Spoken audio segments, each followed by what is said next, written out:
Bienvenidos a La Mesa Legal, tu podcast sobre turismo, negocios y leyes. Todo sobre la mesa, producido por MGE Abogados, construyendo confianza legal. Bienvenidos a La Mesa Legal, tu podcast sobre turismo, negocios y leyes, todo sobre la mesa. Amigos de La Mesa Legal, un placer inmenso iniciar esta cuarta temporada con fuerza, con mucha velocidad. Imagínense que estamos en una montaña rusa y desde que usted se montó, arrancamos a 180 kilómetros por hora. No podíamos nosotros hacerlo de otra manera con un tema tan en boga, tan candente, tan presente en la prensa nacional, justamente en este mes de julio. Y teníamos que necesariamente volver a conversar con Patricia Santana, constitucionalista, una gran abogada. Ya yo creo que es co-host de La Mesa Legal. Voy a tener que incluirla en TCS formalmente, pero para nosotros es un grandísimo honor tenerla de nuevo, porque están sucediendo muchas cosas justamente en este momento con el Código Penal de la República Dominicana, que en apenas semanas está pautado para entrar en vigencia. Vamos a ir conversando de varias cositas y muy especialmente de una nueva acción de inconstitucionalidad que se depositó ante el Tribunal Constitucional, que merece que nosotros veamos en detalle de qué se trata. Porque ya lamentablemente en la prensa, en la sociedad, empiezan ideas y empiezan opiniones y empiezan desinformaciones respecto a todo lo que está sucediendo respecto al Código Penal. No solamente de esta acción de inconstitucionalidad que Patricia tendrá todo el tiempo del mundo de conversar con nosotros, sino de muchas otras cosas. Patricia, gracias de nuevo, nuevamente. Gracias a ti por invitarme de nuevo, por recibirme y por permitirme tener este espacio que de una forma u otra me da una cercanía a mi pueblo y también a todos los lugares donde llega. Entonces, estoy muy contenta de estar aquí. Te da una cercanía a tu patria chica y a tu patria grande, a las dos, ¿verdad? Así que sí? es. No, yo te comprometí, ya tú eres parte oficial de La Mesa Legal. Siempre. Qué bueno. Patricia, Código Penal de la República Dominicana. Código Penal que actualmente demasiadas instituciones están cuestionándolo. Demasiadas personas con un alto criterio jurídico están preguntándose si es el mejor instrumento para la República Dominicana del 2026. Muchos políticos a favor, en contra, opinando respecto al Código Penal. Y quisimos hacer una pausa porque dijimos, o todo el mundo se puso loco, o hay algo de razón que tantos segmentos de la sociedad estén alzando la voz, ¿ok? Y vemos la prensa a nivel nacional día tras día que una institución solicita que se prorrogue la entrada en vigencia de este código. Muchos hablan de muchos aspectos de inconstitucionalidad, otros hablan de limitar la libertad de prensa en la República Dominicana. Entonces, o todos nos pusimos locos y es mentira y entramos en un estado de paranoia, o de verdad hay muchas cosas que, señores, tenemos que sentarnos a conversar y ver de qué se trata todo esto. Muchísimo antes de entrar en materia, ¿qué es para ti lo que está pasando con este Código Penal? Porque se supone que hubo un tiempo de estudiarse, de conversarse, de solicitar informaciones de personas con un criterio suficiente para opinar. ¿Qué es lo que está pasando? Bueno, la verdad, mira, yo tengo... ¿Por qué tanto ruido, Patricia? A mí no me sorprende para nada lo que está pasando ahora. Tuve años desde que se sometió de nuevo el debate en el 2020, el 17 de agosto del 2020, tan pronto asume el poder un nuevo partido que comienza a tener control también en el Congreso, Alfredo Pacheco sometió de nuevo un nuevo proyecto de Código Penal. Y desde ese momento yo he estado no solamente analizando todos los distintos proyectos que se fueron llevando, sino que he tenido la oportunidad de asesorar a algunos legisladores e incluso acompañarlos durante las discusiones en las propias comisiones que se realizaron y se crearon a esos fines, como unas comisiones bilaterales que se crearon en diferentes periodos. Yo al senador Antonio Taveras se acercó a un equipo de abogados donde habíamos penalistas, administrativistas, constitucionalistas, como de diferentes áreas, para que le apoyáramos revisando los proyectos, y desde entonces ya yo estaba trabajando. Este es un trabajo que inició en 2020. Es decir, que tenemos unos 6 años. Pero claro, el debate del código tiene más de 20 años. Sí, ciertamente. Me refiero al aspecto particular que tú mencionas. Claro. Ya tú tienes digamos que un trasfondo de unos 5 o 6 años respecto a este código que recién sale. Entonces, lo que quiero decir es que aunque hace más de 20 años que se estaba tratando de aprobar un nuevo Código Penal y que se estaba discutiendo, no necesariamente el tiempo que teníamos en esta discusión se reflejaba en cómo se aprobó el último código y lo que resultó, porque no es el mismo documento. Aquel documento que se propuso hace 20 años fue variando según las ideologías de quienes le estaban proponiendo, y en este caso particular estamos hablando de un Congreso donde drásticamente se puede observar al día de hoy un cambio ideológico que ha marcado la forma en la que se comporta legislativamente. Y es bueno recordarle a las personas que en el año 2014 tuvimos un Código Penal, y que era un documento que, a mi parecer y probablemente al de muchos juristas que han tenido la oportunidad de mirar y que tuvieron en aquel momento también, fueron parte del proceso, los conceptos propios de la parte general del derecho penal que recoge, la propia estructura y el diseño de aquel código era mucho mejor de lo que resultó siendo aprobado ahora. En aquel momento, en el año 2014, se aprueba un Código Penal y fue sometido al Tribunal Constitucional por la Arquidiócesis de Santo Domingo, junto con organizaciones religiosas que estaban apuestas a que en aquel momento el Código Penal fue aprobado con las 3 causales, que son las 3 eximentes de responsabilidad penal en caso de aborto, sobre lo cual volveremos más adelante. Sí. Y a raíz de ese apoderamiento, en aquel momento el Tribunal Constitucional, que estaba presidido por Milton Ray Guevara y que con una composición de jueces totalmente distinta a la de ahora, el tribunal miró el procedimiento de aprobación y dijo que hubo un fallo en el procedimiento de aprobación, y por tanto declaró el código completo inconstitucional. No miró, no analizó el tema relativo a las 3 causales. Digamos que no vio aspectos de fondo. No vio aspectos de fondo, sino que se enfocó solamente en el procedimiento de aprobación, y ahí decía, el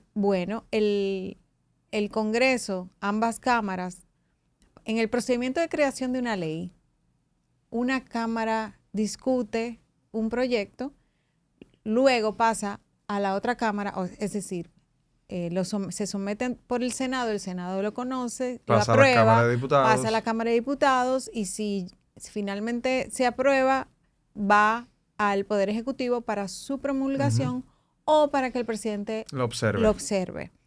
En aquel momento, el presidente de la República recibe de la Cámara el proyecto aprobado por el Senado y por la Cámara, y lo observa con relación precisamente al tema de las 3 causales. La Cámara lo aprueba y publica la ley, pero el tribunal decía debió enviarla al Senado. Entonces, como no se hizo eso, se violó el procedimiento de aprobación de leyes y por eso se declaró nulo ese Código Penal, volviendo nosotros al código que tenemos más de 135 años vigente todavía hasta el día de hoy. Entonces, el debate vuelve, eso se había quedado así, el debate vuelve de nuevo cuando lo reintroduce Pacheco. ¿Qué pasa?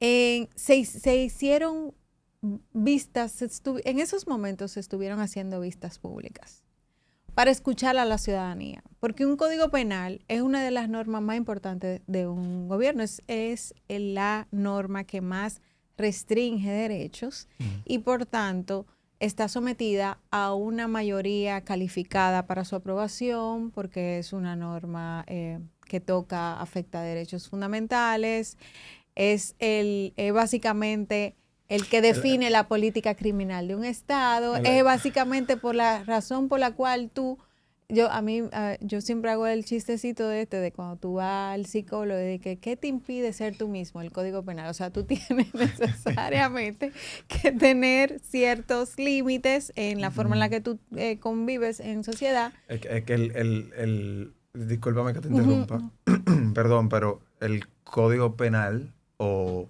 el sistema penal de un Estado es la herramienta más fuerte que tiene un Estado para ejercer su poder, ciertamente. Entonces, es un instrumento sumamente importante y escuchar a la ciudadanía es necesariamente importante durante los procedimientos, como todas las leyes. Todas las leyes deberían no solamente el Código Penal. Que los sectores afectados por las decisiones que va a tomar ese órgano que se supone ser tan democrático como es el Congreso Nacional de la República, que antes de tomar decisiones como leyes, que son leyes que tienen unas características porque se aplican a todo el mundo, porque nadie puede decir o alegar desconocimiento de ella, porque impacta la vida de todas las personas, porque regula la vida de todas las personas. Sí. Todo esto, todos estos elementos hacen que tú como congresos tengas que hacer el ejercicio de escuchar a las personas. Y en el caso del Código Penal, se hizo. En el caso del Código Penal se hicieron vistas. Y no quiero entrar en notas al márgenes, pero hay otras leyes que hay muchos sectores que dicen totalmente lo contrario. No estoy hablando del Código Penal. Ahí está la ley de residuos sólidos, ahí está el tema de la ley que está regulando los nuevos temas fiscales. Pero bueno, claro, te lo digo a propósito de eso, porque también... Es una de las críticas que se ha hecho. Pero ahí voy, porque en el Código Penal se hizo todo esto, pero mira qué pasó. En el 2000, y voy a hablar, varias veces se hicieron vistas públicas. Yo particularmente, desde el 2020 hasta cuando se aprobó el año pasado, asistí a esas vistas públicas, a 2 de esas vistas públicas, allá en el mismo Congreso. Y la comisión bilateral que se armó escuchó a todo el que quiso ir a participar. En julio del 2024, si yo mal no recuerdo, fue el 18 de julio del 2024, se llamó de nuevo a vistas públicas. Y ahí recuerdo que comenzaron temprano en la mañana y terminaron pasadas las 10 de la noche. Yo recuerdo que yo era la número 101, es decir, y yo creo que fui la última. Después de mí llamaron a personas que no habían agotado un turno completo. Fue la última persona, pero fueron personas individuales y organizaciones a expresar su posición en torno a diversos temas del Código Penal. Más de 100 y pico de personas. Ese día. Yo particularmente abordé unos temas relativos a la discriminación y a la interrupción del embarazo. Yo agradezco mucho que tú lo digas porque en muchas ocasiones yo mismo me he hecho eco de las veces que el Congreso no ha escuchado a diferentes sectores. De manera que si sucedió con el Código Penal, también es un ligero aplauso que hay que darle al Congreso, por lo menos en ese aspecto y en ese sentido. Pero mira lo que pasó, porque ahí es donde voy. Lo que hicieron con la mano, lo desbarataron con los pies. Claro, ahí es donde voy. Eso fue en el 2024. En julio del 2024 estaba saliendo, ya habían pasado las elecciones, y hubo un cambio de congresistas, pero en ese momento, por lo menos en lo que tiene que ver con la interrupción del embarazo, que era algo a lo cual yo le estaba prestando particular atención. Sí. Se presentaron 46 personas y organizaciones, o sea, 46 turnos, voy a decir, porque había turnos donde tú veías un grupo de 10 personas, organizaciones completas, o había turnos que iba una persona. 46 turnos se agotaron pidiendo que se incluyeran las 3 causales y 26 turnos solicitando que permaneciera sin incluir las 3 causales. O sea, de 45, a favor y 26 en contra. El resto eran diversas posiciones. Ahí se criticó porque también, debo decir, se criticaron otras figuras que permanecen al día de hoy. Sin embargo, luego se produce el cambio de curules, porque ya en agosto pasaron las elecciones, habían pasado las elecciones cuando se celebraron estas.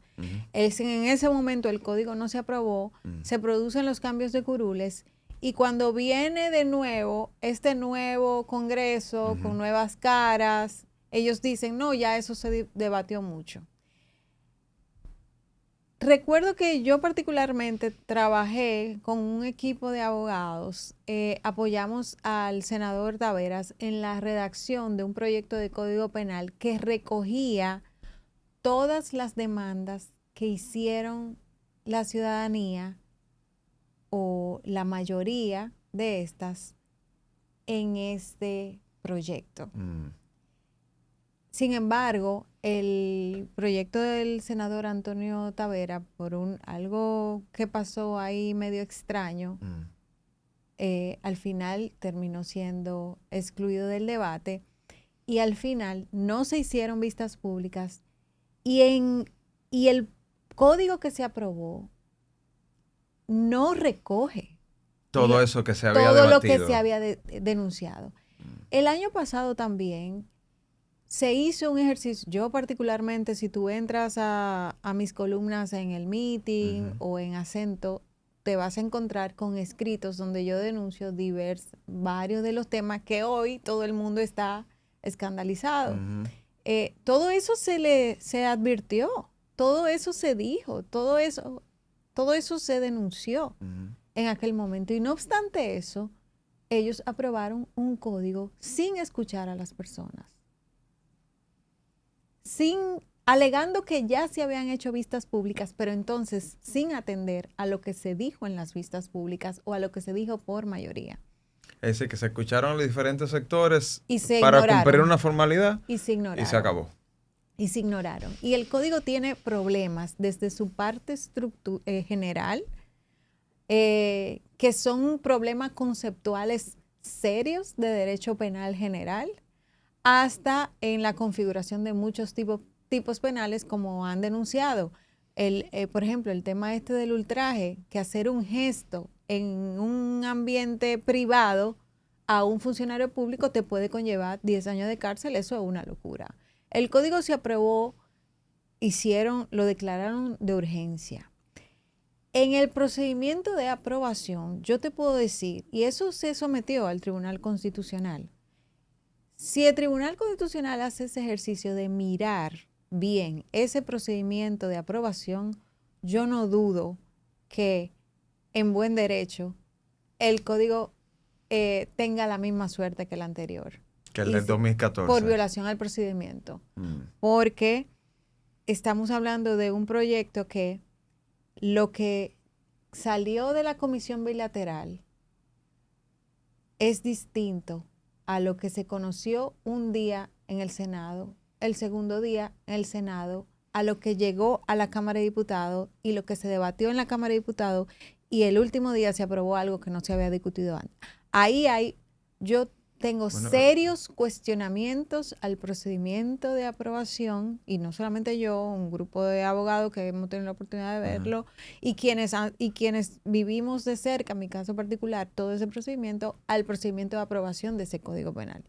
Ya aquí yo te estoy hablando de problemas de forma, pero entonces cuando tú entras al fondo y la gente... Tienes el doble de problemas. Claro, es que la gente está denunciando preocupaciones que son válidas, que trataron de denunciarse antes, pero con la rapidez con la que se produjo todo, la gente no tenía ni la oportunidad de ver cosas. Ahí se aprobaron, y que lo vamos a ver cuando veamos la acción que sometimos, ahí se aprobaron aspectos relativos, por ejemplo, al aborto forzado, que eso no estaba ni siquiera en los proyectos de discusión, y uno dice en qué momento se dio. Hubo una sesión que terminó a las 3 de la mañana, pero esas sesiones son públicas, están en YouTube, ustedes la pueden ver. Incluso de la que le estoy hablando a las vistas públicas es a la que fueron más de 100 turnos. Y la gente fue y se expresó. Todo eso está en su canal de YouTube. Y hubo una sesión que esa sesión se apagó el canal de YouTube a las 12 de la noche, y ahí no se sabe qué fue lo que pasó hasta las 3 de la mañana. Habría que ver esas actas, saber qué dicen. Entonces, lo que te quiero decir es que realmente el procedimiento es muy cuestionable, y lo que está pasando ahora mismo es precisamente que ese código que se aprobó no fue el resultado de escuchar las demandas ciudadanas que se habían dado antes, que se hicieron durante ese momento, y obviamente esto es lo que estamos viendo ahora. Que sea de tu conocimiento, sin tener que tener una exactitud sobre el número, ¿cuántos recursos de inconstitucionalidad lleva este código? Porque para mí, guiándome de la prensa, yo he visto por lo menos 4 o 5. No, son más. ¿Son más? Son más. Yo creo que, o sea, yo porque cada vez que han sometido un recurso, yo lo busco. Yo lo tengo todos. Me faltan 2, que fue el que acaba de someter ahora el Colegio Médico. Sometió uno el día 12 de junio, me parece.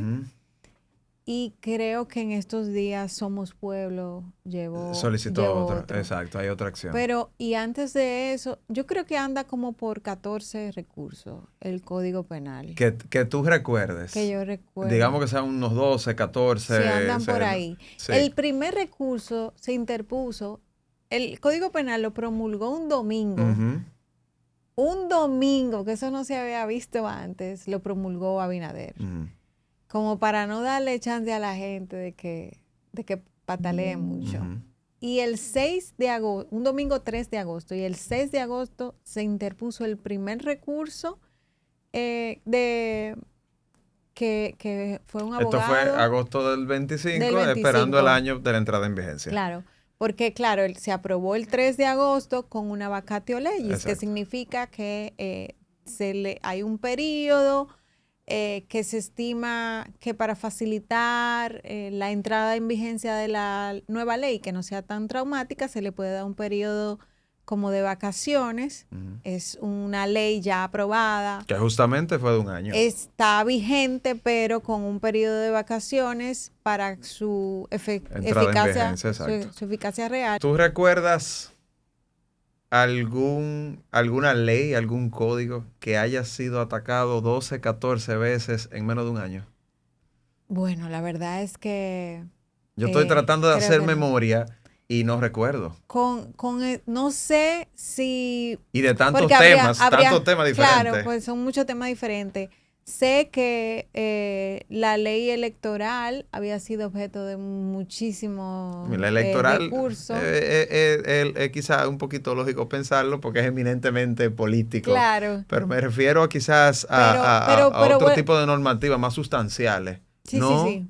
Pero que incluso creo que aún así la ley electoral no estoy tan segura de que haya sido, y tomando en consideración en proporción de tiempo en que se aprobó, o sea, y cantidad de recursos, y como tú dices, son diversos temas, porque Claro. se está atacando lo relativo al ultraje. Hubo una acción que interpuso una organización de abogados penalistas, dentro de los cuales está Pedro Balbuena y Emery Rodríguez, también Pedro de allá, de nuestra patria chica. Un abrazo. Saludo a Pedro. Y ellos le hacen una crítica integral al Código Penal, tanto a la parte general, al procedimiento de aprobación, a lo altamente punitivo que es el código, a diversos tipos penales, el diseño del tipo mal diseñado, todo lo ambiguo que es. Eso fue una de las, yo creo que esa fue como anda por la tercera o cuarta acción que hubo, que también está pendiente de fallo. A mí me hace pensar algo. Si existe tantas voces en contra del Código Penal, y más allá de los aspectos de fondo, que vamos a entrar ahora de lleno a uno de ellos, también tú mencionas que pudiera haber aspectos de forma. Ahora yo quiero verlo todo. Entonces nosotros estamos frente a un código que de manera sistémica tiene fallas, pero es el sistema completo. Sí. No estamos hablando de cosas puntuales, de bueno, tenemos una norma con 300 o 400 artículos nuevos, por decir un número cualquiera, y hemos detectado quizá 2 que, bueno, van a chocar con la Constitución. Porque si tú nos dices, Patricia, que hay tantos aspectos, tema de ultraje, el colegio médico por otro lado, personas pro vida, también verificando este código, personas también con otro tipo de pensamiento, si tenemos a sectores de la comunicación, o sea, tenemos tantos sectores dedicándole tiempo a verificar si es correcto o no, o si es constitucional o no, que esa es la pregunta. Entonces el error aquí es sistémico. Claro. Hay una falla sistémica. Y yo lo que creo es que eso es el resultado justamente de empeñarse en sacar un documento que atiende a intereses más particulares que sociales. O sea, yo te estoy hablando de un código en donde se le metió en el artículo 13 una eximente de responsabilidad penal al Estado y a todas las organizaciones públicas y a las iglesias. Tú ves países donde las iglesias están siendo condenadas a pagos de multas por encubrimiento de abuso. Por ilícitos penales. Por ilícitos penales. Sin embargo, aquí en República Dominicana, el Código Penal, el artículo 13 tiene un eximente, un párrafo donde dice que las iglesias no son responsables de absolutamente nada de lo que hagan sus representantes. Cuando tienen una tradición histórica, y aquí en el país incluso se ha vivido, de encubrimiento de esos casos. Cuando tú ves un código que frente a hechos que ocurren justo por la irresponsabilidad de vigilancia, de seguimiento de ciertas instituciones públicas, pasan casos gravísimos donde mueren muchísimas personas.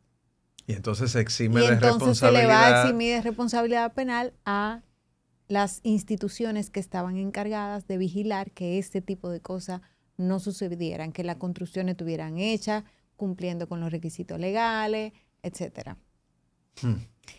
Que tragedias, y debo decirlo, o sea, en otros países los homicidios culposos son perseguidos contra instituciones públicas. Y es verdad que tú no puedes aprobar una ley que cierre una institución pública, porque no la va a cerrar, pero tú puedes establecer sanciones para la persona encargada de su cumplimiento y también puedes establecer sanciones pecuniarias para que la víctima sea resarcida adecuadamente y no tenga que estar peregrinando en una cosa en un tribunal hoy pide una cosa, en otro tribunal pide otra, tú sabes, no tiene que hacer ese peregrinaje de las víctimas porque todo se puede resolver en una misma, pero no, eso se eliminó, o sea, ni el Estado, ni los ayuntamientos, ni ninguna institución pública puede ser perseguida penalmente ahora mismo porque se incluyó esa exención expresa de responsabilidad penal, ni las instituciones religiosas. Ese código penal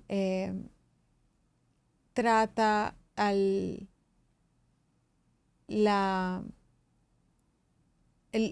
concepto de autoría tiene que revisarse, porque ahí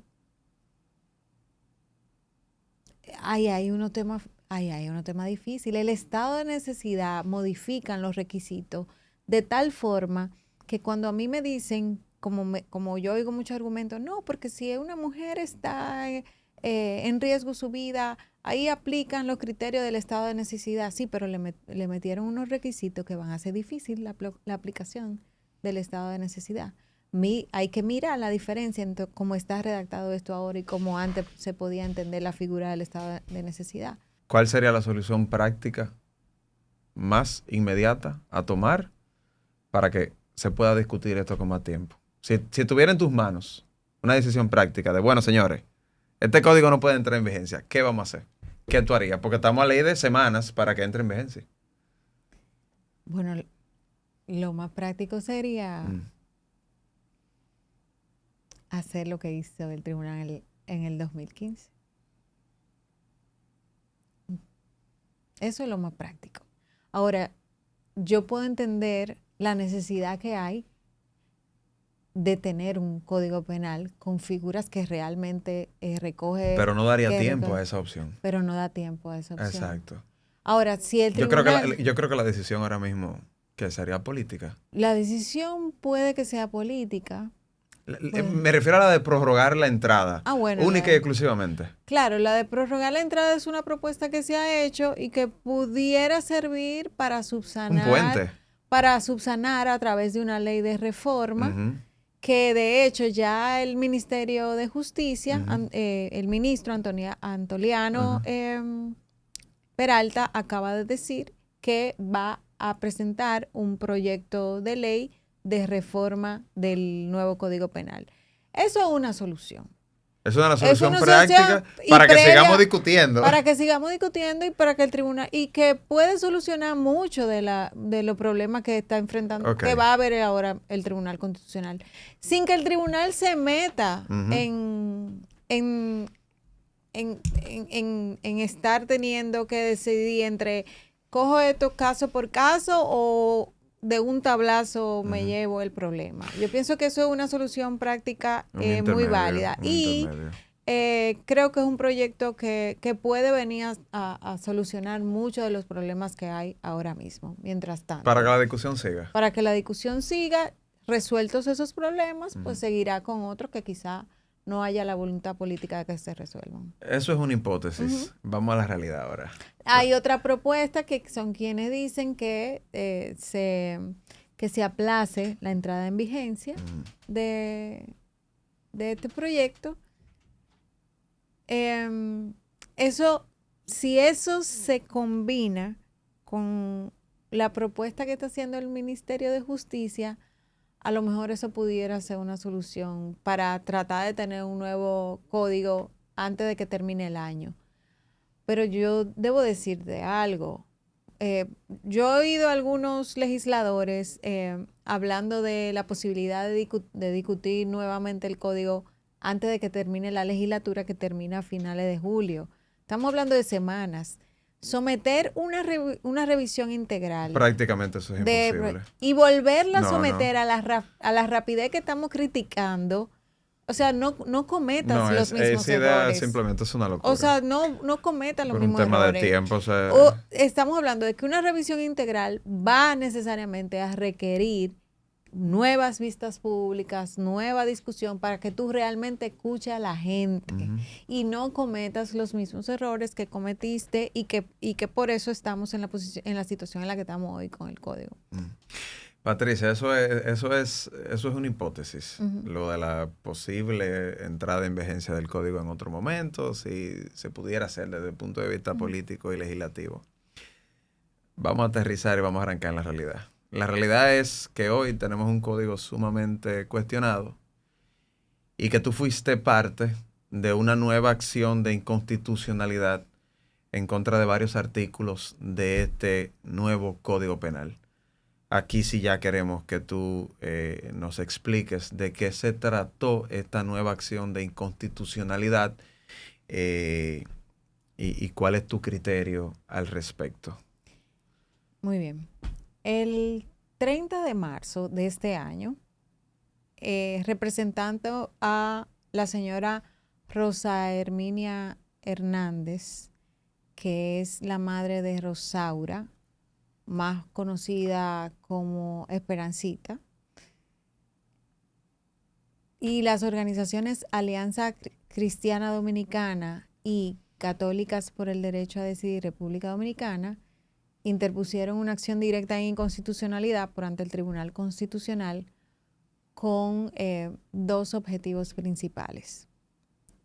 Primero, que el Tribunal Constitucional analice la constitucionalidad de 3 eximentes de responsabilidad penal por el delito de aborto. Es decir, en la actualidad, en República Dominicana, los abortos están penalizados. La interrupción del embarazo está penalizada en todas sus causas. Eso iba a decir, en todas sus causas. Sin excepciones. Sin excepciones. No hay excepciones.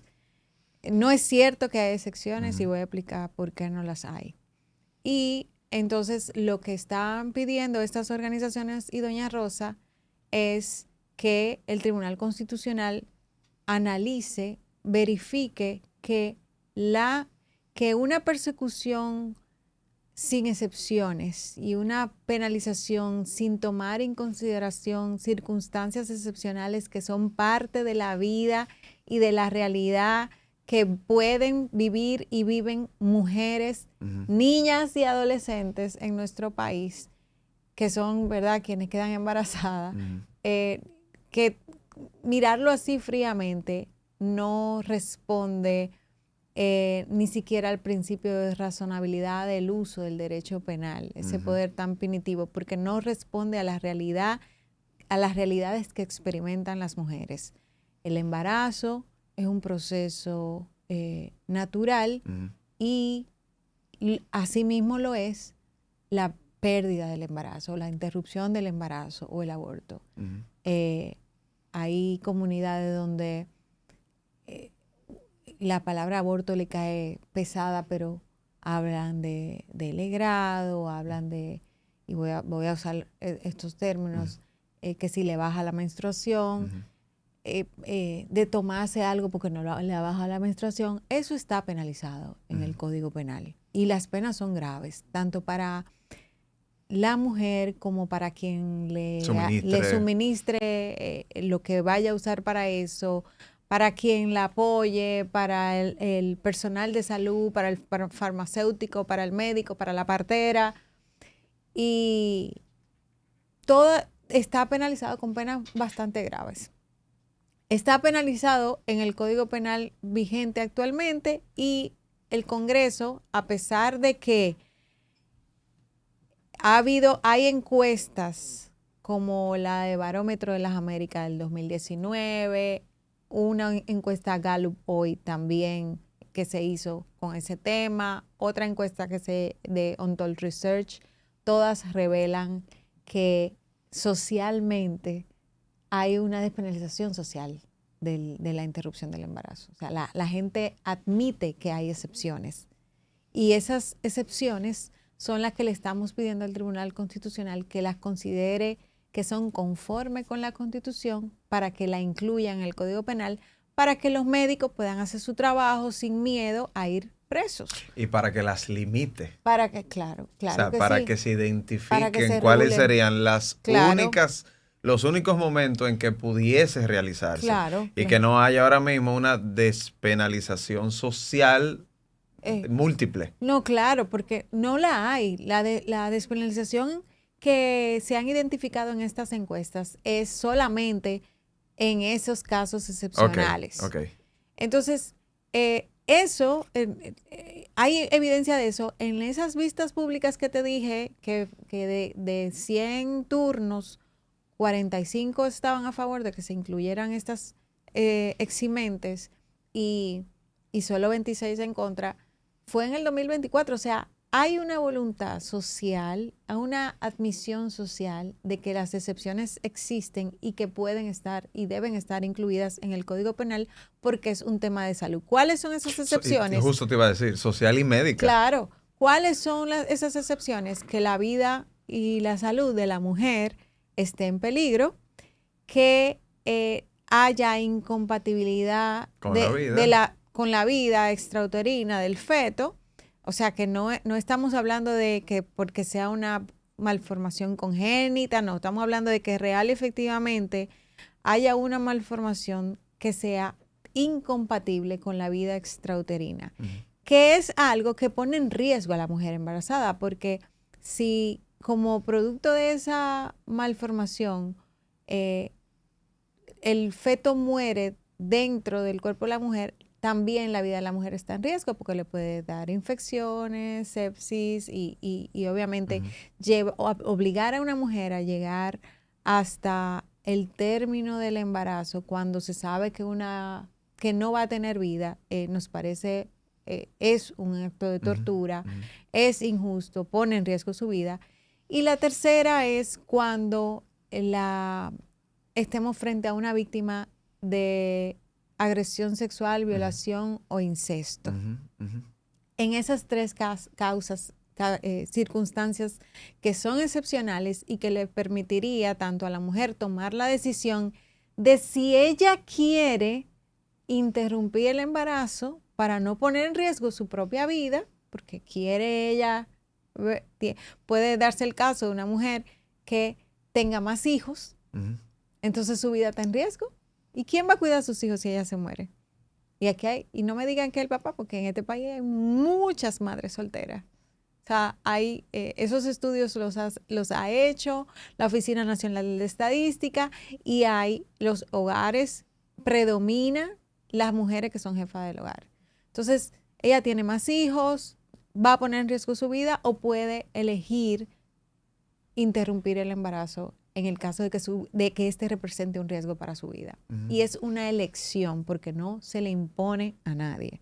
Quien desee continuar con su embarazo, pues puede continuar cuando las causales son aprobadas en ese sentido. Que voy a aplicar más adelante que este código ni siquiera te permite decidir continuar con el embarazo, pero vamos a llegar ahí. Entonces, esas tres excepciones. Entonces, lo que estamos proponiéndole al Tribunal Constitucional es que diga que estas tres excepciones son compatibles con el derecho a la vida que también tienen las mujeres, las niñas, porque hay niñas que son abusadas y violadas, y adolescentes que son abusadas y violadas y producto de esto tienen embarazos. Hay que tener algo muy claro. Una persona menor de edad embarazada, para la ley, una persona menor de edad no puede darse un consentimiento y cualquier relación sexual ahí es considerada por la ley una violación. Esa parte de que tú muy bien mencionas del derecho de realizar estas excepciones y del derecho de proteger a la mujer para que hayan estas tres causales. Yo creo que la ciudadanía, y yo te invito ahora a que quizás entremos un poquito allí, cree que la existencia de un derecho elimina el otro. Es decir, que si somos todos defensores del derecho a la vida y qué bueno, y así lo somos, eso automáticamente elimina el derecho a la salud, o el derecho a la dignidad, o el derecho, etcétera, etcétera, etcétera. Entonces, aquí hay un tema que jurídicamente es el tema de la ponderación. Claro. Pero yo quisiera aprovechar, me vino justo a la mente ahora, que nosotros le llevemos esta información a la ciudadanía, porque quizás se entiende de que si tú eres defensor del derecho a la vida, todos los otros derechos automáticamente quedan eliminados, o ese es eso es la única opción que se puede decidir. Lo digo a propósito del ejemplo que pones, porque ahí está el derecho a la vida de una persona y está también el derecho a la salud. Claro. Entonces, totalmente. ¿hay un derecho que está por encima de otro? Ni hay derechos absolutos, ni hay ningún derecho que esté por encima del otro.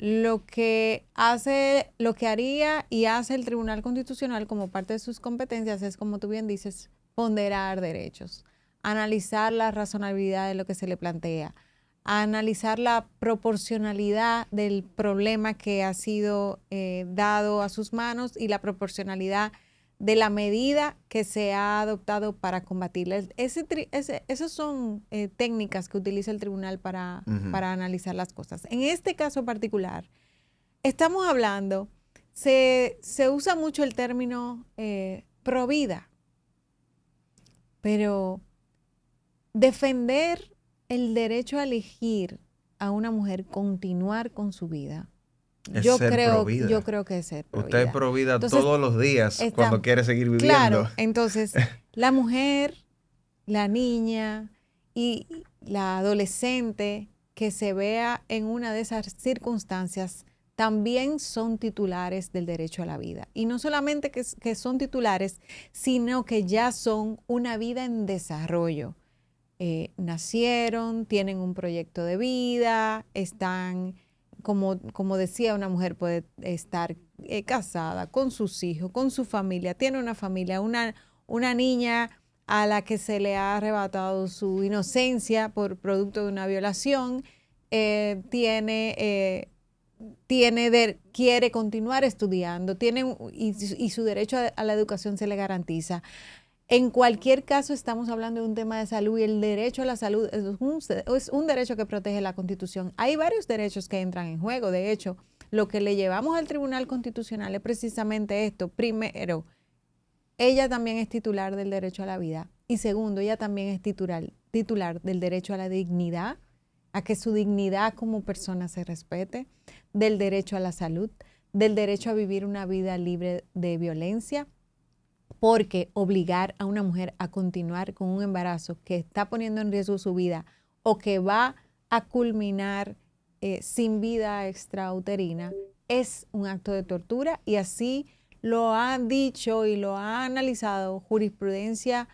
Estoy hablando cuando hablo de jurisprudencia, para quien no todo el mundo es abogado. De decisiones judiciales. Decisiones judiciales de otros países que han analizado esto y dicen es un acto de tortura. Esto es un acto de tortura y, por tanto, viola el derecho a la integridad física de las personas. Entra en conflicto con todos estos otros, el derecho a la educación de una niña, como mencionaba. Cuando todo esto entra en juego, el derecho a la igualdad y a la no discriminación. Porque cuando tú a personas en situación de vulnerabilidad no le das opciones, atendiendo a la realidad que las afecta a ella misma, la salud sexual y reproductiva amerita que se adopten políticas que sean diferenciadas cuando estamos hablando de mujeres y cuando estamos hablando de hombres. Las que se embarazan son las mujeres. Cuando tú le niegas acceso a una salud tomando en consideración esos elementos que nos diferencian, tú estás discriminando a una parte de la población. Entonces, todo eso se lo estamos llevando al Tribunal Constitucional. En esa acción también hay algo más, hay algo novedoso. Claro. Que eso sí veo que se está debatiendo muy poco. Claro. Y que me parece que fue un conejo debajo de un sombrero que apareció. Así mismo fue. Y me parece una contradicción total, el tema que vamos nosotros a conversar ahora, pero yo quiero que sea tú que me lo explique. Y es el tema del aborto forzado. Porque lo que yo estoy interpretando es que por un lado hay sanciones de carácter penal para quien ejerce el aborto en los ejemplos que tú muy bien compartes en esas dos excepciones de esos artículos. Y sin embargo, después, me parece que el artículo 111, hay una eximente en donde se pudiera realizar un aborto, y me corriges, Forzado. hasta sin el consentimiento de la mujer. Así es. O sea, en algún momento trato de, no sé, protegerla y en la otra no le quiero hacer caso. No, yo estoy en el aire, Patricia. No, lo que pasa es que eso nos cogió a todo. Esas fueron de las cosas que pasaron en último momento. Que tú dices, pero ¿en qué momento pasó esto y cómo fue que aprobaron? Pero mira, vamos a detenernos un poquito aquí. Porque de verdad, y si tenemos que entrar un poquito en lo técnico, hasta leerlo literalmente lo hacemos. Yo vine preparado hoy con todo, precisamente por eso. Porque eso para mí es simplemente absurdo. O sea, yo no encuentro otra palabra como describirlo. ¿Qué es lo que pasa con el 111? Vamos a desmenuzar este pedacito. Son dos artículos que tenemos que ver. El 111 y el 110, que es... Ok. El 111, y con esto voy a aclarar, antes de pasar al 110, voy a comenzar por el 111. El 111, que es el que han querido decir que es una causal, y yo ahorita decía que no es ninguna causal, exime de responsabilidad penal al personal de salud y dice cuando la vida de la madre o del feto o la de ambos estén en peligro. Mira, esto es un taller, lo que tenemos hoy. Léelo. Yo lo voy a leer los dos, claro. ¿ok? Porque me parece... Pero vamos a empezar con el 111. Lee primero el 111. Empiezo con el 111, señor, y permítame esto, ¿ok? Eximente. La interrupción del embarazo practicado por personal de la salud especializado no será sancionada si para salvar la vida de la madre, del feto o ambos en peligro, se agotan todos los medios científicos y técnicos disponibles al momento del hecho. Se ha querido decir que ese texto es una causal, pero no lo es. ¿Por qué? Las excepciones a las cuales nosotros estamos haciendo referencia, primero, parten de que sea la mujer quien tenga el derecho de elegir si ante esas tres circunstancias excepcionales y terribles, ella continúa o no con el embarazo. Ok. ¿Verdad? Y aquí el artículo 111 comienza diciendo que la eximente es solo para el personal de salud. Es decir, que la mujer ahí... Y no habla del consentimiento de la mujer. Ahí no habla, todavía ahí no ha mencionado de que la mujer puede tomar la decisión. Tampoco habla de su consentimiento. ¿Ok? Luego dice que para que la eximente es al personal de salud. Ok. La supuesta eximente. Luego pone a ese personal de salud en la disyuntiva de tener que elegir el personal de salud a quién salvó. Pero luego termina diciendo que antes de una transferencia de responsabilidad. Tú tienes que agotar todos los medios técnicos y científicos disponibles. ¿Cuáles son esos medios técnicos y científicos disponibles? Entonces, va a poner al personal de salud en una situación de ¿qué hago? O sea, ¿tomo una decisión o no? Yo no me voy a meter porque si el medio que yo utilizo no es suficiente a criterio de... Pero además de eso, ¿hasta qué punto voy a exponer la vida de la mujer?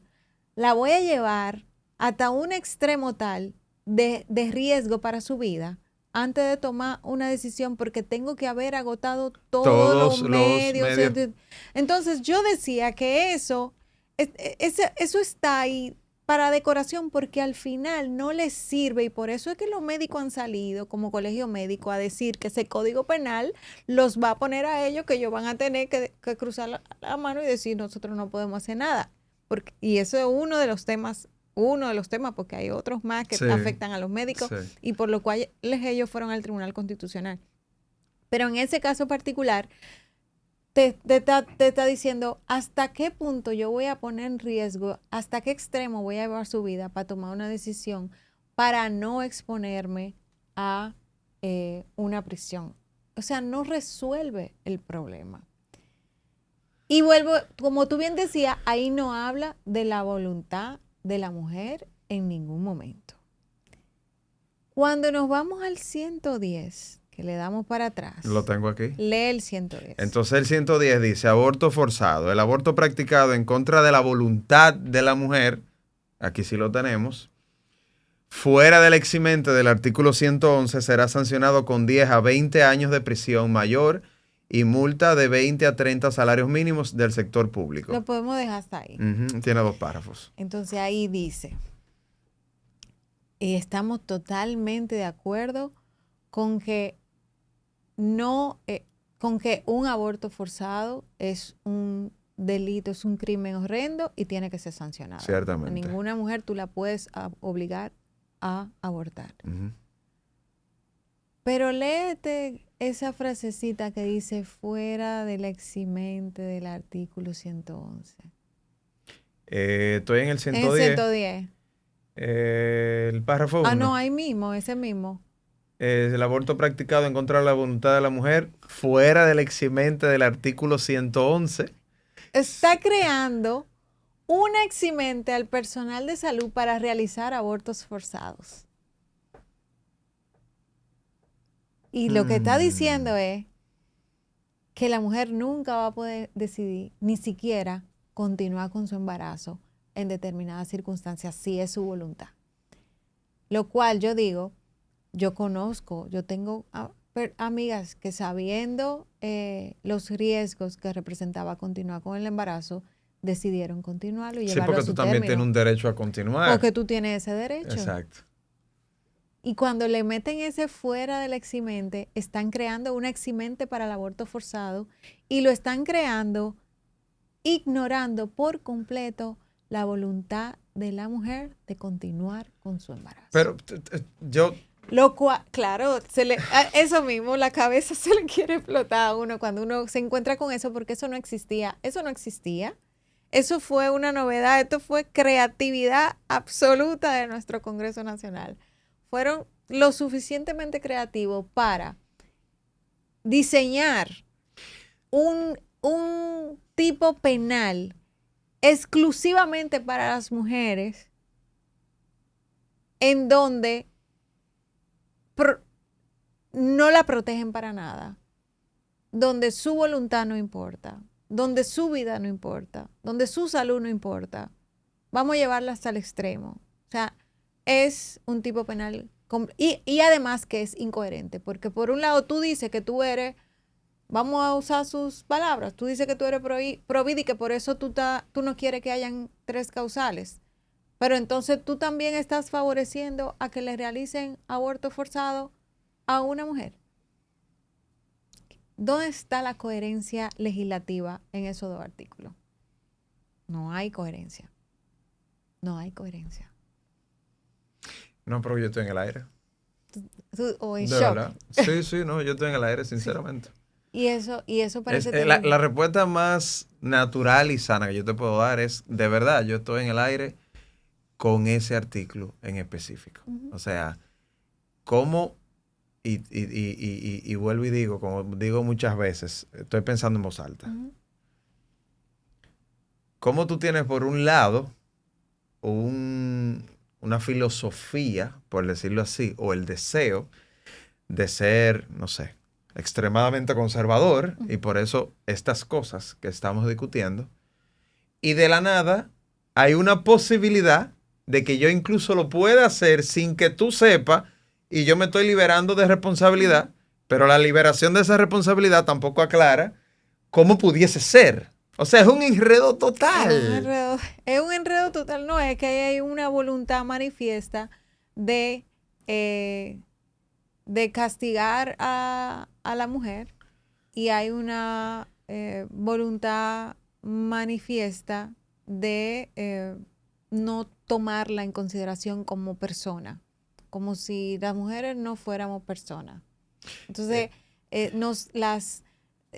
deshumanizamos a la mujer y nos comportamos como es propio de una cultura completamente machista. No, en esta es decir que el Estado es quien tendría en todo momento Toda la la decisión. prerrogativa de decidir en todo caso. Claro, Y entonces la persona, en este caso una mujer que se supone sujeta de derechos, que se supone sujeta de derecho. entonces está oprimida de esos derechos. Es un objeto. Totalmente. Exacto, a eso quería llegar. Es un objeto y ni siquiera un objeto de derecho. Es un objeto y punto. Y no la considero como humana. No considero sus realidades, sus experiencias, sus vivencias o nuestras. No son consideradas. No, Patricia, es que yo quiero intentar irme un poquito más profundo. Yo también estoy viendo la sombra del Estado detrás de todo esto. Claro. Entonces, el derecho punitivo que tiene el Estado, entonces no va a tener límites. Ahí yo quiero que entonces, vamos a dejar un poquito la conversación de las 3 causales, del tema del aborto forzado, y bueno, ya vimos esa partecita, pero quizás vamos a entrar un poquito más profundo.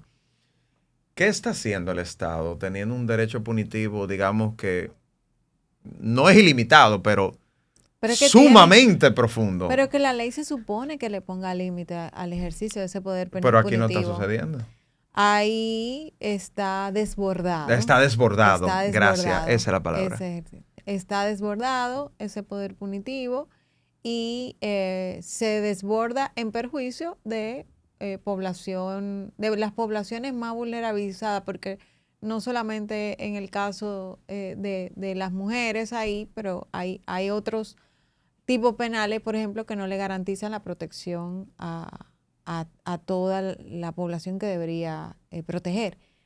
Te voy a poner un ejemplo, el caso del tipo penal de discriminación. Hay un tipo penal de discriminación que podemos discutir si la vía penal es la más adecuada o no, eso es otra discusión, pero hay un tipo penal de discriminación.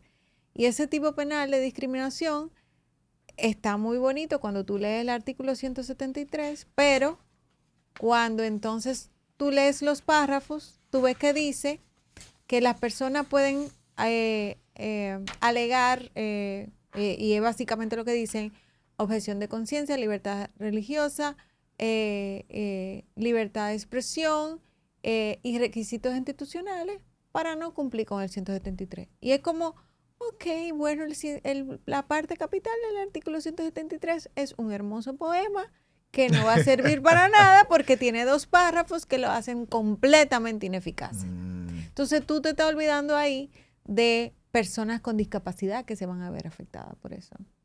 Y de la misma población que tú dices que tú estás protegiendo en ese artículo, que son las personas que son los grupos o poblaciones que tradicionalmente son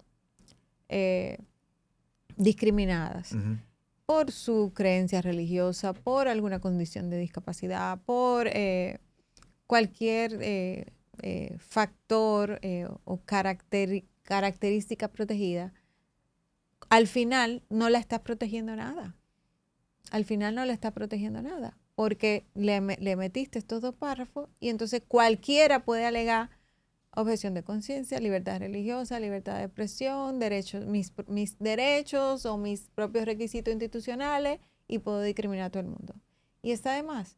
Entonces, eso es un código que realmente en muchas ocasiones yo no digo que tiene sus cosas que eran necesarias incluir, como el tipo penal de feminicidio, por ejemplo, mejorar. Bueno, que uno que lo menciona, que tiene algunas cosas buenas. Tiene algunas cosas buenas, ciertas infracciones que se hacen por medios digitales, y eso está muy bien, pero luego entonces tú te encuentras una cantidad de tipos penales donde el uso abusivo, como el ultraje, el código dice que por tú hacer un gesto en un espacio privado, no público, tú puedes ser condenado a pena gravísima, que creo que son hasta 10 años. El tipo penal del espionaje, que está muy bien tipificado en el código vigente de hace 135, 136 años, ahora lo han convertido en un tipo penal que a eso los periodistas no le han prestado tanta atención, pero los periodistas de investigación se van a ver con problemas serios porque esos tipos penales, como está configurado, a un periodista de investigación que haga un trabajo de investigación, que lo exponga en medios internacionales, a través de una agencia extranjera, sobre asuntos, por ejemplo, aquí los temas, hay temas que son bastante sensibles y que por tanto es muy difícil colocarlo en medio de comunicación aquí, y tú lo haces a través de una agencia extranjera, tú puedes ir preso por 20 años. Y no le están poniendo atención al tipo penal del espionaje. No le están poniendo atención a ese tipo penal. Y la forma en la que lo diseñaron es para... Cuando tú lees en conjunto este tipo penal, el del ultraje, la forma en la que está redactada, todo lo que tiene que ver con difamación e injuria, realmente... Es que es sistémico, volvemos a eso. Claro, y por eso es que cuando tú oyes a la gente hablando de ley mordaza, parece muy extremo, pero cuando tú lo analizas, cónchale, realmente... Si no lo es, está cerca. Claro, está cerca, Sí. está cerca, y eso hay que revisarlo, y eso hay que analizarlo. Y resulta que todos son infracciones contra funcionario público, contra el poder público. Yo no quiero, yo lo voy a dejar en presente. Yo no quiero tocar la parte política de la aprobación de este código. Porque eso tiene mucha tela. Y quizá para la temporada 5 vamos a hablar esa parte política. Pero es que es obligatorio pensarlo, que aquí tiene que haber algo de trasfondo. Porque tantas cosas que están sucediendo con el código. Ojo, yo me quiero quedar en la discusión constitucional en este momento y en la social. Pero es que no puede ser. Pero te lo dejo aquí con dos ideas. Por un lado, eximir de responsabilidad penal a todas las instituciones públicas, todas. Ahí caben, cuando tú lees el artículo 13, ahí está todo el mundo. Ese es el intro de tu próximo episodio con nosotros. Y luego, por otro lado, una serie de tipos penales que atentan contra la libertad de expresión y el ejercicio de derecho a la protesta de ciudadanías, por ejemplo. Entonces tú lo pones ahí, qué coincidencia todo esto. Necesariamente tienen que llevarte a pensar qué es lo que está pasando aquí. Yo creo que vamos a hacer un especial de la temporada 5 y todo va a ser eminentemente político, incluyendo a los actores. Patricia, es que este tema a mí me encanta. Yo, de verdad que yo pudiera durar 5 horas. ¿Qué tú pensarías que tiene de oportunidad el Tribunal Constitucional en sus manos con esta acción? Porque yo no lo puedo ver, yo no lo estoy viendo como el tema de las 3 causales. No, ahí hay demasiados temas que eventualmente tiene que el Tribunal Constitucional tocar. Por eso que estábamos hablando del derecho punitivo del Estado, por este tema quizás específicamente del tema del aborto, también las otras acciones de inconstitucionalidad. Pero digamos que para la posteridad, ¿qué tú piensas? Mira, con el corazón en la mano, Wow. Mira, muchas gracias por esa pregunta porque me va a permitir hablar Por favor. de la importancia de esta acción. Yo pienso que este es uno de los casos más trascendentales que tienen ahora mismo en su mano o en la mano de sus jueces el Tribunal Constitucional. Por el impacto que tiene, por el debate social que genera, por los derechos que están en juego, por la rigurosidad interpretativa que va a requerir, porque implica meterse a ponderar y a razonar y a explicar el contenido del derecho a la vida, que es, en este caso de esta acción, es el punto neurálgico que tiene que decidir. Y la verdad es que, como decíamos ahorita fuera de línea, el tribunal va a tener que demostrar aquí cuál es su verdadero rol, con lo que esto implica ahora mismo. Porque obviamente va a haber y está habiendo ya mucha bulla alrededor del tema, pero ellos tienen que hacer su trabajo en este caso. El punto neurálgico, como decíamos, es el alcance del derecho a la vida. Y la verdad es que la ventaja que nosotros tenemos como país en muchos de los casos que llegan al Tribunal Constitucional es que ya, al tratarse de un tribunal relativamente nuevo, porque el tribunal se creó en el 2010, puede mirarse o mirar la experiencia de otros tribunales de la región y de otros análisis constitucionales de la región. Que está correctísimo. Claro.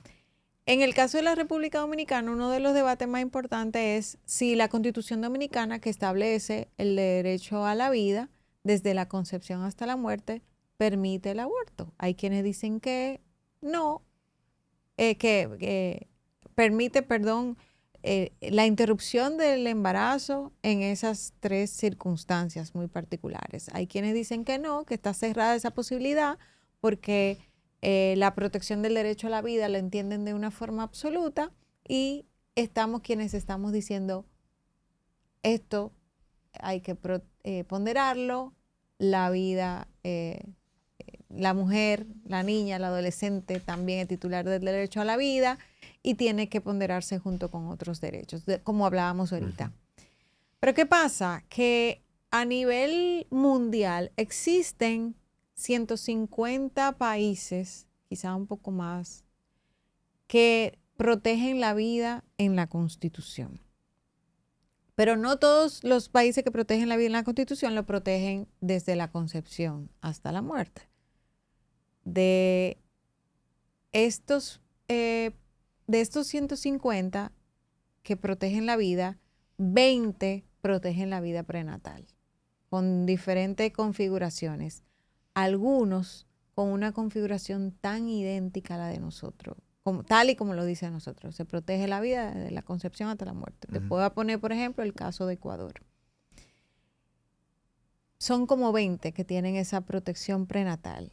Y de esos 20 países que tienen una protección prenatal en la Constitución de una forma u otra, solo 6, dentro de lo cual está República Dominicana, del mundo, en sus legislaciones tienen penalización absoluta de la interrupción del embarazo. Solo 6. De 150 que protegen la vida, 20 protegen la vida prenatal, y de esos 20, solo 6 establecen en sus legislaciones penalización absoluta de la interrupción del embarazo. Porque es decir, que esos otros 14 establecen mecanismos que permiten o admiten el aborto, la interrupción del embarazo en ciertas circunstancias. Entonces, aquí la cuestionante es otra. debe permitirse el aborto, sino debe el Estado proteger. Ujú. sancionar una mujer debe el Estado sancionar a una mujer que vaya a continuar con el embarazo en todo caso. Aquí voy. No sé Hay si me quienes- captas la idea. Fíjate, para que Es vean diferente la mirada de la pregunta. Claro, pero mira la coherencia de esto. Si el derecho a la vida fuera absoluto, Ok. ¿por qué tenemos la legítima defensa que permite a una persona quitarle la vida a otra para En ese defenderse? caso excepcional. En ese caso excepcional, Ujú. para defenderse. Si el derecho a la vida fuera absoluto, Ujú. desde la vida hasta la muerte, la legítima defensa fuera inconstitucional también. No hay un ejemplo clásico, el cinturón de seguridad.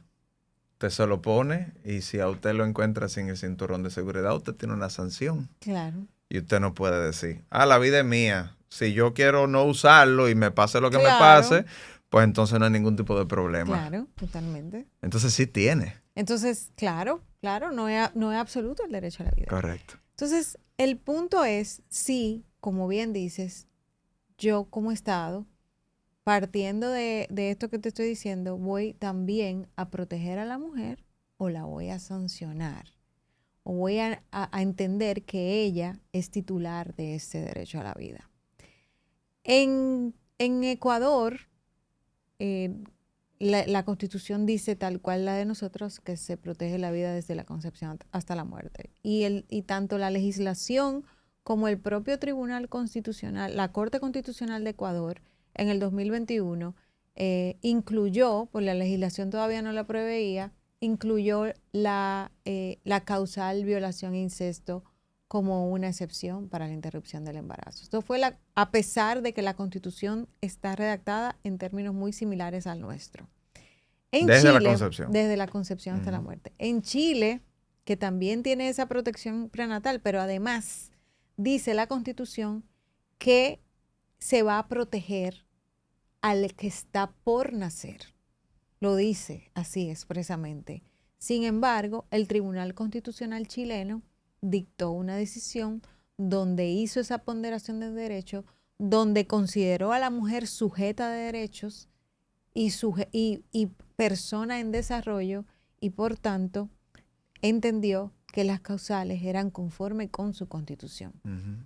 Entonces nosotros lo que estamos haciendo es diciéndole al Tribunal Constitucional, tú quieres realmente hacer un equilibrio y garantizar la protección de todos estos derechos humanos que se ven vulnerados por tú no darle acceso a una opción de vida a quien está en unas circunstancias tan terribles y excepcionales en las que ninguna mujer quiere verse.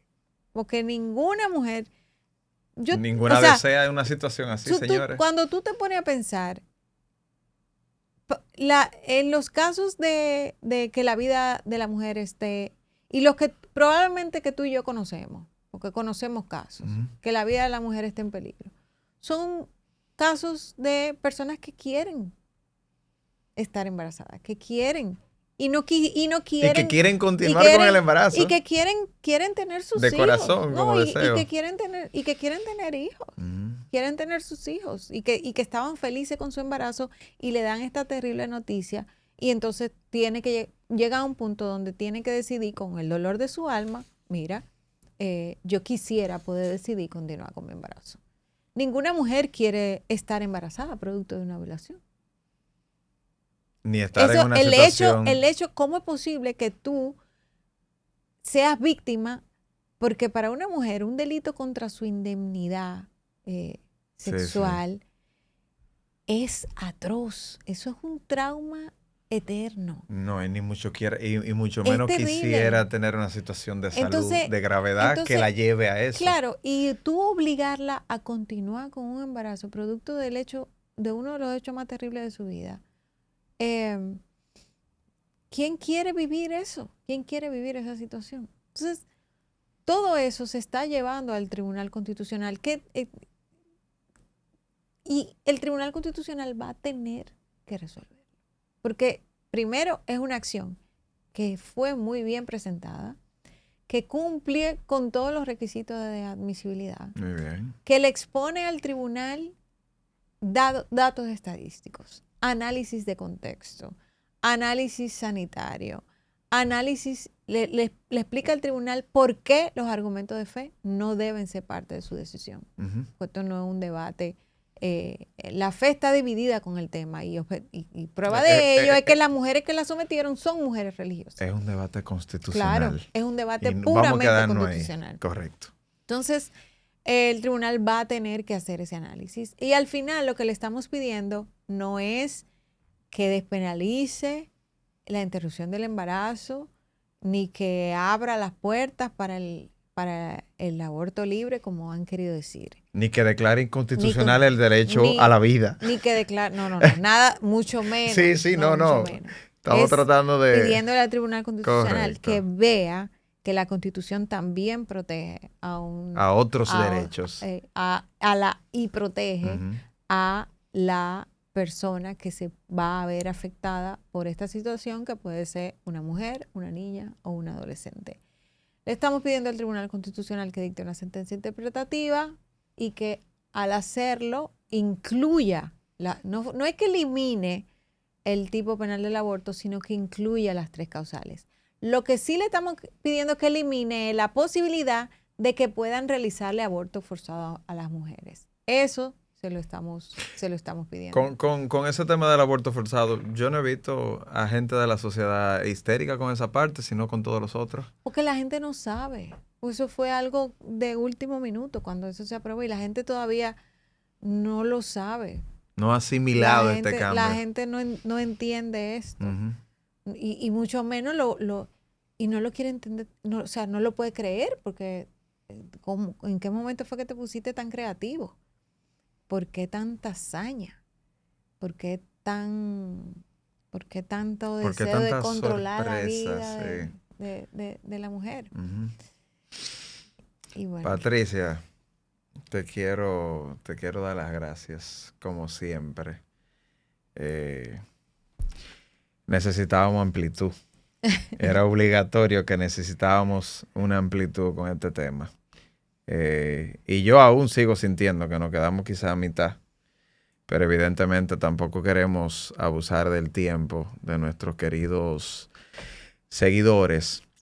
Te deseo a ti y al conjunto de juristas que interpusieron. Cristóbal Rodríguez, Luis Guillermo Fernández Budajir, Pedro Castellano, Ivana Molina, Tamara Aquino, somos los abogados que representamos a las accionantes en este caso. A ti y doblemente a ti representándolo a todos ellos.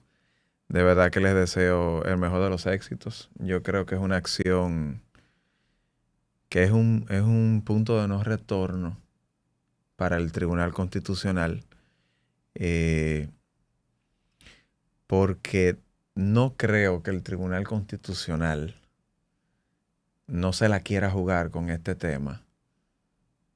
Porque desde mi percepción, si no lo hace con este tema, vendrán 10, 15 nuevos que lo va a atar. Entonces yo creo que el Tribunal Constitucional tiene una oportunidad de oro de extenderse producto de esta acción.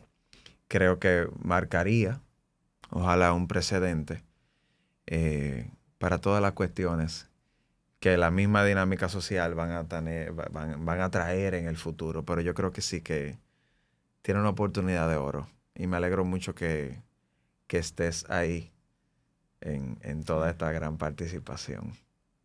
Esperar que eso pase. Esperamos que eso pase. Y yo te diría que es lo que debería de pasar. O sea, si el Tribunal Constitucional hace una interpretación, digamos que extensa de nuestra Carta Magna. Sistemática. Yo creo que hay que explicar muy bien el tema de que los derechos pueden convivir. Uh-huh. Yo me quiero como concentrar en eso únicamente. Claro. No quiero entrar en ningún detalle penal, no lo soy. No quiero entrar en ningún detalle constitucional, no lo soy. No soy constitucionalista, no soy penalista. Respeto mucho las áreas de expertise de mis colegas, pero sí veo la oportunidad de que el tribunal dé un golpe sobre la mesa y explique cosas y se amplíe. En otras ocasiones, en otros escenarios, me parece que sí lo ha hecho, pero este tema está candente. O sea, se la tiene que jugar. Bueno, yo espero que el tribunal haga lo que tiene que hacer y proteja las vidas de las mujeres, de las niñas, de las adolescentes, porque eso es lo que está aquí en juego. Y también sé que tenemos el tiempo encima, pero quisiera aprovechar para decir que es importante que se respete la institucionalidad democrática en este país. El Tribunal Constitucional es un órgano constitucional autónomo. Es el órgano que dicta decisiones que son vinculantes a todos los órganos públicos. Y cuando una se encuentra con intentos de otros poderes o de miembros de otros poderes de intimidarlo a ese órgano constitucional autónomo que tiene la autoridad de imponer con sus decisiones el cumplimiento de esta a los otros poderes públicos, a una le preocupa el funcionamiento, la calidad de la democracia, y una se pregunta si nuestra democracia está enfermándose demasiado. Yo creo que tú has dicho lo más importante. Mira, uno pudiera estar jurídicamente de acuerdo o no con la potencial decisión que emite el Tribunal Constitucional, pero uno como ciudadano, lo último que quiere tener con seguridad es que el Tribunal Constitucional actuó sin presión de los otros poderes del Estado. Yo creo que nosotros pudiéramos aceptar una decisión, como sociedad me refiero, que no vaya en contra de nuestro pensamiento, pero que se emita una decisión bajo presión de otros poderes del Estado, por eso que tú dices, de que ahí al Tribunal Constitucional siempre hay que protegerlo. Claro. Y que tenga esa libertad siempre de decidir. Esté uno o no esté de acuerdo. Claro. Pero yo creo que eso es lo más importante que tú has dicho. Y te agradezco bastante que lo hayas mencionado. Bueno. Gracias. Hemos dicho bastante aquí. Un abrazo enorme. y bueno, ya tenemos 2 temporadas corridas. Para la 5ª temporada, señores, ya ustedes saben. Patricia Santana, constitucionalista, una querida amiga, una gran profesional, una persona bellísima que merece todo el respeto nuestro y que cada vez que tocamos las puertas, señores, sin un pero, con la agenda llena, nos dice que sí. Así que, Patricia, muchísimas gracias. Y yo sé que este episodio se va a consumir mucho. Un abrazo. Un abrazo a ti. Gracias. Aquí finaliza La Mesa Legal, tu podcast sobre turismo, negocios y leyes. Todo sobre la mesa, producido por MG Abogados. Bienvenidos a La Mesa Legal, tu podcast sobre turismo, negocios y leyes, todo sobre la mesa.